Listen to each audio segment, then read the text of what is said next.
Dans l'épisode d'aujourd'hui, nous allons parler finalement de cette question. Est-ce que l'on doit couper ou non nos vidéos? Tout le monde parle de jump cut ou on voit des montages super évolués sur YouTube. Est-ce que c'est réellement utile?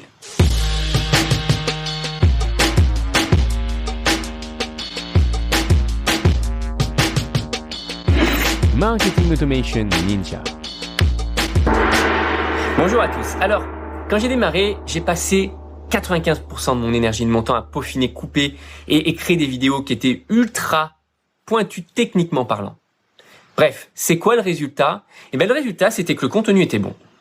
La technique était bonne, globalement, au niveau caméra, tout ça, c'était bon.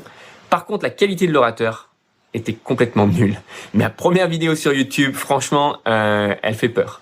Et en fait, il est là le challenge. Le challenge quand on se lance sur YouTube ou quand on veut lancer un podcast, finalement, c'est pas tant la technique. On peut trouver des solutions, on peut trouver des aides, etc.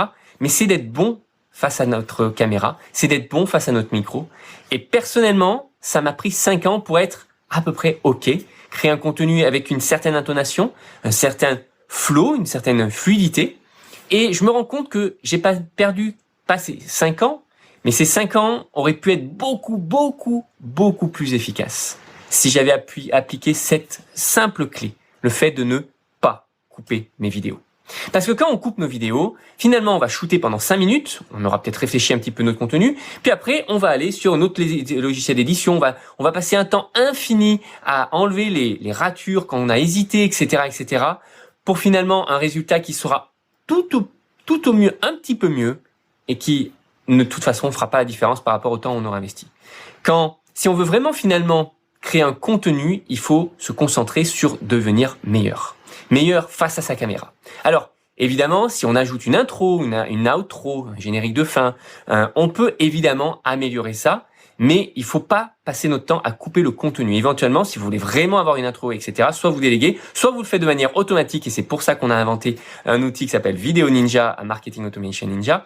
Et en fait, c'est tout. On va pouvoir le faire de cette manière-là, et ça permettra d'être beaucoup plus fluide et de renforcer le muscle de la création de contenu. Parce que finalement, comme on apprend à marcher, comme on apprend à courir, comme on apprend à écrire, on apprend à créer des contenus, à bien structurer ses idées, à bien parler face à un micro ou une caméra. Donc, je vous invite la prochaine fois que vous avez envie de créer un contenu, ne pas hésiter, prenez votre téléphone et juste shootez un contenu, ne coupez pas et publiez-le. Vous allez voir que c'est par cette pratique-là qu'on devient meilleur et vous allez gagner beaucoup de temps dans votre progression à l'oral plutôt que si jamais vous passez votre temps à éditer et couper toutes les ratures que vous avez pu faire. Allez, j'attends impatiemment de voir vos vidéos. N'hésitez pas à les mettre en commentaire sur cet épisode et évidemment à vous revoir si vous êtes sur Instagram ou YouTube ou tous les autres channels, à nous mettre un petit commentaire et un petit feedback. Allez, je vous dis à très bientôt.